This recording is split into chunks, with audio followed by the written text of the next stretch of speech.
Dear students, अब हम पत्र लेखन का अभ्यास करेंगे। आपने पिछली क्लासों में भी पत्र लेखन किया होगा। पत्र लेखन की कला बहुत प्राचीन है। यह एक ऐसी कला है जिसके माध्यम से हम विचारों एवं भावों की अभिव्यक्ति कर सकते हैं। पत्र एक संदेश वाहक है, एक दूत हैं जो हमारे संदेश दूर दूर स्थित हमारे परिचितों या अपरिचितों तक पहुंचाते हैं। इसके द्वारा हम अपने मनोभावों विचारों को विस्तार पूर्वक लिखकर, लिपिबद्ध करके यानी लिखकर दूसरे के सामने प्रकट कर सकते हैं। यह दूर स्थित मित्रों, संबंधियों, परिचितों, अपरिचितों तक अपने मन की बात कहने का सस्ता, आसान और अच्छा साधन है। अब हम इनका उद्देश्य यानी पत्र लिखने का उद्देश्य क्या होता है? अपने मन की बात को दूसरों तक सरलता से पहुंचाया जा सकता है। पत्रों में स्थायित्व का गुण होता है, यानी एक दस्तावेज के रूप में हमारे सामने होते हैं। इसमें हम अपने सुख दुख सब संजोकर दूसरे के सामने प्रस्तुत कर सकते हैं। पत्र पाठक और प्रेषक, प्रेषक होता है भेजने वाला, पाठक होता है पढ़ने वाला। पाठक तथा प्रेषक के मध्य एक सेतु का कार्य करते, सेतु मीन्स पुल, यानी उसको बांधने का, मिलाने का काम करते हैं तथा उनके भावों और विचारों के आदान प्रदान में सहायक होता है। जैसे मैंने आपको पत्र लिखा, आप मेरे को अपने विचार लिखना, तो ये आदान प्रदान हो गया। पत्र दो प्रकार के होते हैं, औपचारिक और अनौपचारिक। औपचारिक पत्र कौन सी होते हैं और अनौपचारिक कौन सी होते हैं? देखिए, औपचारिक पत्र, ये पत्र उन लोगों को लिखे जाते हैं जिनसे लिखने वाले का कोई व्यक्तिगत यानी पर्सनल संबंध नहीं होता। वो हमारे माता पिता, बहन भाई, मित्र नहीं होते। इन पत्रों में स्नेह, प्रेम, आत्मीयता, लगाव इत्यादि की प्रधानता नहीं होती, उससे हमारा कोई लगाव नहीं होता। इनमें औपचारिक संबोधन होता है तथा कथन और सूचनाओं को ही महत्व दिया जाता है। अनौपचारिक पत्र कौन सी होते हैं? जो आपने 9th क्लास में पढ़े थे। ये पत्र अपने सगे संबंधियों तथा परिचितों को लिखे जाते हैं। इनमें प्रेम, स्नेह, लगाव तथा आत्मीयता इत्यादि की प्रधानता होती है। यह व्यक्तिगत पत्राचार होता है, यानी पर्सनल आपका कॉरस्पॉन्डेंस होता है। अतः इसमें आपसी संबंधों की गहराई, सुख दुख आदि का विवरण भी होता है। ये पत्र घरेलू सदस्यों, रिश्तेदारों, मित्रों इत्यादि को लिखे जाते हैं। जैसे माता पिता, बहन भाई, चाचा चाची, बुआ फूफा, मामा मामी, मित्र इत्यादि को लिखे जाने वाले पत्र अनौपचारिक पत्र होते हैं, जिसमें कोई फॉर्मेलिटी नहीं होती है। तो आपके 10वीं के सिलेबस में औपचारिक पत्र हैं, यानी फॉर्मल लेटर, जिसमें फॉर्मेलिटी होती है। तो पत्र लिखने का ढंग क्या है, उसका फॉर्मेट क्या है? सबसे पहले शीर्ष भाग, सबसे ऊपर बाईं ओर यानी लेफ्ट साइड पे आप क्या करोगे? प्रेषक का पता लिखा होता है। कई लोगों के पास पत्र लिखने के लिए अपने पैड होते हैं, जिसपे उनका पत्र, जो भी उनकी फॉर्म है उसका पत्र जो पता होता है वो पहले ही ऑलरेडी प्रिंटेड होता है। लेकिन आप स्कूल के विद्यार्थी हो, आपको परीक्षा में लिखने होते हैं, तो आप सबसे ऊपर जो है आप उसकी जगह परीक्षा भवन लिखेंगे। अगर आपको कोई एड्रेस गिवन है, कोई दिया गया है, तो आप सेम एड्रेस लिखोगे। अगर एड्रेस नहीं दिया गया तो आप उसकी जगह परीक्षा भवन लिखेंगे। जैसे दिया नीचे परीक्षा भवन, अवश्य विद्यालय या केंद्र भी लिख सकते हो। उसके बाद नई दिल्ली, कोई भी जो शहर है उसका नाम आप लिखोगे। लेकिन बोर्ड के एग्जाम में आपको ना तो स्कूल का नाम लिखना है अपने का और ना ही अपने शहर का अपने नाम लिखना है। वहां पर आप dash dash school, dash dash नगर कर सकते हो। उसके बाद प्राप्तकर्ता का पता, यानी आप किस को पत्र लिखना चाह रहे हो। तो पहले दिनांक लिखोगे, आप डेट लिखोगे कि पत्र के बाईं ओर ही, कोई लाइन नहीं छोड़नी, डेट लिखोगे। फिर आप किसको पत्र लिख रहे हो? प्रधानाचार्य को लिख रहे हो या फिर किसी अधिकारी को लिख रहे हो तो आप उसका लिख दोगे। अगर प्रधानाचार्य को तो इसलिए देखो, प्रधानाचार्य मानव स्थली विद्यालय, कोई भी स्कूल का नाम हो सकता है। आप नाम नहीं लिखोगे, डैश डैश विद्यालय, डैश डैश नगर।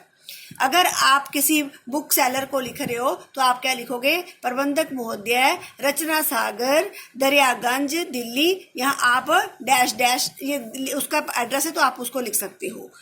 फिर उसके बाद संपादक को, संपादक महोदय, नवभारत टाइम्स, आसफ अली रोड, नई दिल्ली। तो ये किसी अखबार का है, ये परमानेंट है, तो इसमें आपके स्कूल का या आपका कोई पर्सनल नहीं है, तो इसलिए आप इसको लिख सकते हो। उसके नीचे फिर आपने डेट लिखनी है, पत्र के बाईं ओर दिनांक हिंदी में लिखना है। जैसे अब जून है तो जून, जो भी उस महीना चल रहा होगा, जब आपकी परीक्षा है, आपका टेस्ट है, उस दिन का आप पता डेट लिखोगे।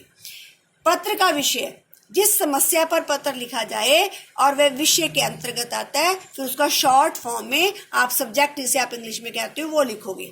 फिर संबोधन, आप उसको एड्रेस करोगे। अगर वो आदमी पुरुष है तो महोदय, अगर वो स्त्री है तो महोदया, मान्यवर इत्यादि आप लिख सकते हो। फिर पत्र की विषय सामग्री, आप जो सब्जेक्ट मैटर सेंटर का वो लिखना है। उसको 3 भागों में बांटना है, आरंभ, मध्य और समापन। शुरू में आप लिखोगे, अगर आप पहली बार किसी को पत्र लिख रहे हो तो आप परिचय दोगे अपना कि आप कौन हो, कहाँ से पत्र लिख रहे हो। यदि पत्र पहले लिखा गया है, आप उसको रिमाइंडर भेज रहे हो, तो आप पहले पत्र की संख्या लिखोगे कि मैंने इस तिथि को इस विषय पर ये वाला पत्र लिखा था, उसकी जो डेट है वो यही थी। तो फिर आप उसको शुरू करोगे। उसके बाद फिर मध्य में आ जाएगा आपका कि आप किस बात का पत्र लिख रहे हो, क्या शिकायत है, क्या मंगवाना है, कुछ भी जो है वो आप कहना चाहते हो वो आप लिखोगे। फिर समापन, फिर आप उसको शॉर्ट फॉर्म में लिखोगे कि कृपया ये काम मेरा कर दीजिए, और उसके बाद फिर इसका एंड हो जाएगा। फिर अभिनिवेदन, यानी लेफ्ट साइड पर ही आप लिखोगे कि आप पत्र लिखने वाले हो, तो आपके किसी का कोई संबंध नहीं है आपसे, माता पिता चाचा चाची कुछ नहीं है, तो आप क्या लिखोगे, भवदीय, निवेदक, प्रार्थी, कुछ भी आप लिख सकते हो। कोई अगर पुरुष हो तो लड़का है कोई तो भवदीय, अगर लड़की है भवदिया, लड़का है निवेदक, लड़की निवेदिका, प्रार्थी, दोनों के लिए सेम आता है। उसके बाद हस्ताक्षर करने होते हैं, तो हस्ताक्षर के नीचे अपना फुल नेम लिखना होता है, लेकिन बच्चे जो है वो अपना नाम नहीं लिखेंगे। आप क्या लिखोगे, भवदिया, नाम लिख के क ख ग या डैश डैश लिख दोगे। अगर स्कूल में लिख रहे हो तो कक्षा वगैरह लिख दोगे, नहीं तो फिर आपको नीचे अपना पता लिख के डैश छोड़ दोगे। अब आपको मैं बता रही हूँ कि कैसे पत्र लिखना है। अक्सर आप स्कूल में गलती कर देते हो और आपको कहा जाता है कि आप क्षमा याचना पत्र लिखो, तो आप कैसे लिखोगे इसको। देखो, मैंने पहले बताया था कि ऊपर लेफ्ट से स्टार्ट करना है आपने, ये तो उसका सब्जेक्ट मैटर है कि लेफ्ट से स्टार्ट करना है आपने। पर से पहले पुराने जमाने में सेवा में लिखते थे, लेकिन अब हम आजाद हैं, हम सम्मान देना है जरूर हमने, लेकिन हम लिखेंगे प्रतिष्ठा में। प्रतिष्ठा में सम्मान, सम्मान, सम्मान में कक्षा अध्यापक को लिखना है तो आप कक्षा अध्यापक जी। फिर अपने विद्यालय का नाम आपने नहीं लिख रहे हैं, डैश डैश विद्यालय। नगर का नाम नहीं लिख रहे हैं, डैश डैश नगर। फिर डेट लिखनी है, दिनांक, बिंदु है, ये चंद्र बिंदु नहीं है बेटा, 4 जून 2020। मैंने आज की 4 जून लिखा है, तो आप उस दिन की लिखोगे जिस दिन आपने पत्र लिखा है। विषय, अभद्रता के लिए क्षमा याचना। अभद्रता क्या होती है, आपने गलत काम किया है जो। महोदय, फिर मैंने बताया था कि आप एड्रेस करोगे महोदय। फिर सविनय निवेदन है कि आज मध्यावकाश में कक्षा में गेंद से खेलते हुए मुझसे खिड़की का शीशा टूट गया। मैं मानता हूं कि कक्षा में खेलना मेरी अभद्रता थी, यानी मेरा गलत काम था। मुझे कक्षा के अंदर गेंद नहीं खेलनी चाहिए थी। मैं अपने इस कार्य के लिए बहुत शर्मिंदा हूँ। मैं इसके लिए क्षमा प्रार्थी हूँ और आश्वासन दिलाता हूँ कि भविष्य में कभी ऐसी गलती नहीं करूँगा। कृपया इस बार क्षमा कर दें। धन्यवाद सहित। लड़के लिखेंगे आपका आज्ञाकारी शिष्य, लड़कियां आपकी आज्ञाकारिणी शिष्य। फिर नाम नहीं लिखोगे, नाम लिख के डैश कर दोगे। कक्षा 10वीं सबको पता ही होगा। उसके बाद अपना रोल नंबर भी नहीं लिखोगे, प्रवेशांक भी नहीं लिखोगे, लेकिन आप ये वर्डिंग जरूर लिखोगे। अपना रोल नंबर जो है डिजिट्स नहीं लिखोगे आप इसमें, ठीक है। और जब भी बोर्ड में लिखते हो तो आप चाहे लड़के की तरह लिख दो चाहे लड़की की तरह लिख दो, वो आपको ही मैटर नहीं करता, लेकिन जैसे शुरू किया उसका एंड भी वैसे ही होना चाहिए।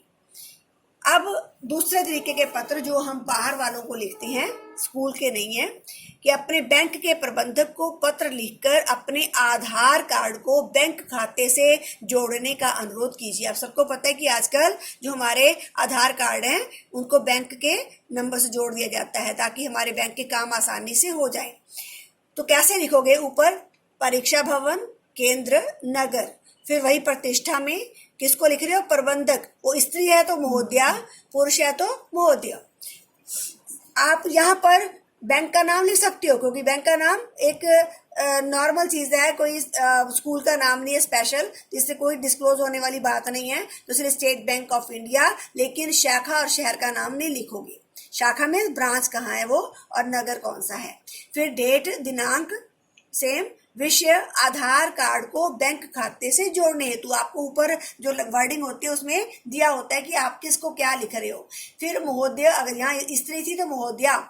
विनम्र निवेदन है कि मैं, अपना नाम लिखोगे यहाँ पर, लिखने वाला। जब आप बाहर कहीं करोगे ना, किसी आपको सच में जरूरत है बैंक में, तब आप अपना नाम लिखोगे, लेकिन यहाँ पर अपना नाम नहीं लिखोगे, आप ब्रैकेट में ऐसे नाम लिख दोगे जब पेपरों के दिनों में। आपके बैंक का खाता धारक हूँ। मैंने 5 साल पहले आपके बैंक में खाता खुलवाया था। उस समय मेरा आधार कार्ड नहीं बन पाया था। अब मेरा आधार कार्ड बन गया है और आधार संख्या डैश है। अतः आपसे निवेदन है कि मेरे आधार कार्ड को मेरे बैंक खाता नंबर डैश, नंबर नहीं लिखना, के साथ जोड़ दिया जाए। धन्यवाद भवदीय, या लड़का है तो भवदीय, लड़का लड़की है तो भवदीय। नाम लिख के डैश छोड़ दोगे, यहाँ पर नाम नहीं लिखोगे। और इसका जो सब्जेक्ट मैटर होता है टू द पॉइंट होना चाहिए, बिल्कुल सही। फालतू की बातें इसमें नहीं लिखनी होती, ये हमारे पर्सनल पत्र नहीं है। तो इस प्रकार से मैं आपको होमवर्क में मिलते जुलते पत्र लिखने को दूंगी। आशा है आपको समझ आ गई होगी। कोई दिक्कत होगी तो आप मेरे से कंसल्ट कीजिएगा। तो अपनी फेयर कॉपी में इसको लिखिएगा, जो होमवर्क है उसको भी लिखिएगा और ऐसे पत्र लिखने का अभ्यास कीजिएगा। धन्यवाद।